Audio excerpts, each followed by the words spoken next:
बिजली, देश और दुनिया में बिजली यानी विद्युत को बचाने के लिए कई प्रयास किए जा रहे हैं। कम से कम बिजली का उत्पादन करने के लिए सरकार भी लगातार कहीं न कहीं योजनाएं शुरू कर रही है और कहीं न कहीं एक स्टेटस जारी करके लोगों को जागरूक कर रही है। हम अभी खड़े हुए हैं महाराणा प्रताप कृषि और प्रौद्योगिकी विश्वविद्यालय के इलेक्ट्रिकल डिपार्टमेंट में। विश्वविद्यालय ने वर्ष 2018 में 2016 में ऐसी शुरुआत की जिससे बिजली खपत बिल्कुल कम हो गई। इन्होंने अब हर यूनिवर्सिटी के बड़े बड़े भवन पर सोलर पैनल लगा दिए। जैसे आप पीछे देख रहे हैं, ये इलेक्ट्रिकल डिपार्टमेंट में ही सोलर लगा हुआ है, सोलर पैनल। हुआ ये कि अब 2022 तक पहुंचते पहुंचते इन्होंने 545 किलोवाट के पूरी यूनिवर्सिटी के 10 भवनों पर अलग अलग जगह सोलर पैनल लगा दिए। फायदा ये हो रहा है कि जब यूनिवर्सिटी का जो पहले 12 लाख रुपए का बिल आता था, वह रिड्यूस होते हुए इनके 3 से 4 लाख रुपए का बिल ही आ रहा है। इस पूरे सोलर पैनल की शुरुआत कहाँ से हुई और इससे क्या क्या फायदे हो रहे हैं यूनिवर्सिटी के को हम जानेंगे इलेक्ट्रिकल विभाग के प्रोफेसर डॉक्टर दवे सर से। तो सर बताइए कि शुरुआत कब हुई और इससे कितना फायदा मिल रहा है? सर 2016 में इसकी शुरुआत हुई। सबसे पहले यहाँ विद्युत अभियांत्रिकी विभाग में 100 किलोवाट का ये solar grid connected solar power plant लगा और ये पूरा पॉलीक्रिस्टलाइन पैनल्स थे जिनको ग्रिड से कनेक्ट किया गया और ये एवरेज हमारा 1 किलोवाट 4 यूनिट जनरेट करता है। नतीजन आप 100 किलोवाट से मान लीजिए पर दिन 400 किलोवाट 400 यूनिट जनरेट होता है। उसके बाद फिर एक शुरुआत और हुई दूसरे विभागों में भी इसका मैकेनिकल, माइनिंग, हमारा dean office, hostel, electronics and communication department, computer science department, farm and machinery department, soil and water engineering पर भी इस प्रकार के grid connected solar power plant लगाए गए, जो आज की तारीख में इस न्यू कैंपस में करीब 545 kilowatt grid connected solar power plant लगे हैं और इन्हें एवरेज 1 किलोवाट हमारा 4 यूनिट जनरेट करता है। तो 545 किलोवाट प्रतिदिन करीब 2000 यूनिट से ज़्यादा हमारे जनरेट करता है और वो जितना भी हमारा सोलर से जनरेशन होता है वो हमारे बिजली के बिल में से जो ग्रिड से हम लेते हैं उसमें से माइनस हो जाता है और नतीजन हमारा बिल एक रिड्यूस बिल आता है।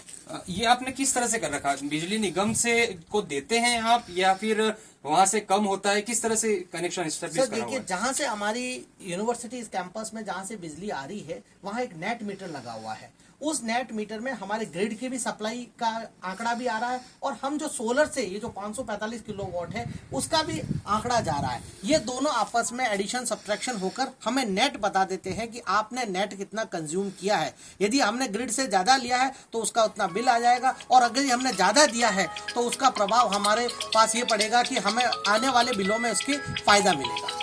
तो ये कितना अपन यूनिवर्सिटी पर मंथ अपन देखें तो कितना बिल यूनिट आ रहा है और ये अपने सप्लाई कितने यूनिट कर रहे हैं? देखिए, पहले अब ये बिल करीब महीने का बिल करीब 12 लाख रुपए आता था, लेकिन प्रतिदिन 2000 से ज्यादा यूनिट हमने जनरेट सोलर पावर प्लांट से जनरेट करने से ये हमारा बिल अब करीब 3 से 4 लाख रुपए हो गया है। तो आप सोच लीजिए कि प्रति महीने हमें करीब 8 लाख रुपए की बचत हो रही है, जो अगर साल में देखें तो करीब 75 से 80 के बीच में लाख की बचत हो रही है और इससे हमारा बहुत फायदा हुआ है। तो ये आप ये थोड़ा जानकारी दीजिए कि सोलर पैनल किस तरह से वर्क करता है, कितने प्रकार के सोलर पैनल होते हैं, लोगों को घरों में उपयोग के लिए कौन सा सोलर पैनल लगाना चाहिए, इसके बारे में बताएं। देखिए सर, सोलर जो पैनल्स होते हैं इसमें 3 टेक्नोलॉजी यूज होती है, 3 से 4 टेक्नोलॉजी होती है। एक तो होता है पॉलीक्रिस्टलाइन सोलर सेल होते हैं, एक मोनोक्रिस्टलाइन सोलर सेल होते हैं, एक थिन फिल्म सोलर सेल होते हैं और आजकल एक और सोलर सेल है पॉलीमर सोलर सेल।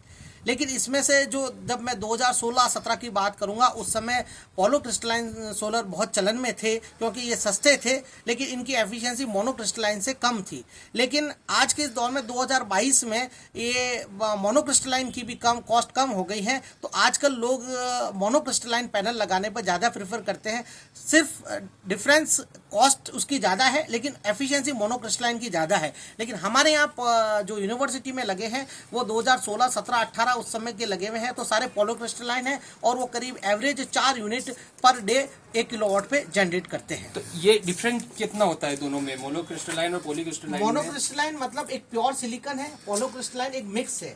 तो मोनोक्रिस्टलाइन महंगा पड़ता है लेकिन उसकी एफिशिएंसी ज़्यादा होती है, करीब 20 से 21% होती है और उसका जो एवरेज 1 किलोवाट पे प्रोडक्शन है वो करीब 5 से 5.25 यूनिट होता है, जबकि पॉलीक्रिस्टलाइन का केवल 4 यूनिट होता है एवरेज। और ये घरों में अगर कोई व्यक्ति लगाना चाहे तो उनको कौन सा लगाना चाहिए और किस तरह से उनका देखिए उपयोग आज के दौर में चूंकि पैसा दोनों में बहुत कम हो गया है, अगर आप 4 किलोवाट का घर में लगाते हैं तो फर्क केवल 10,000 का आएगा। मोनोक्रिस्टलाइन में 10,000 रुपए ज्यादा लगेंगे, लेकिन जब आप इतना इन्वेस्टमेंट कर रहे हैं तो उससे कोई फर्क नहीं पड़ेगा, लेकिन आपको बिजली ज्यादा मिलेगी तो आपके बिजली का बिल कम आएगा। तो मोनोक्रिस्टलाइन ही पैनल लगाएं, जिससे कि आपको एफिशिएंसी भी ज्यादा मिलेगी और ज्यादा आप पर आर्थिक भार भी नहीं पड़ेगा। और इनको किस दिशा में लगाना चाहिए, सेटअप किस तरह से बनता है सोलर इसके पैनल? पीछे पूरी वैज्ञानिक हमारे कंसेप्ट दिए गए हैं कि चूंकि ये हम बहुत मात्रा में लगाते हैं, एक सिंगल पैनल से हमारा काम नहीं होता है, तो हम जनरली इसको दक्षिण दिशा के सामने लगाते हैं, क्योंकि ये हमारे साइंटिफिक एनालिसिस किया हुआ है कि साउथ डायरेक्शन में यानी दक्षिण दिशा में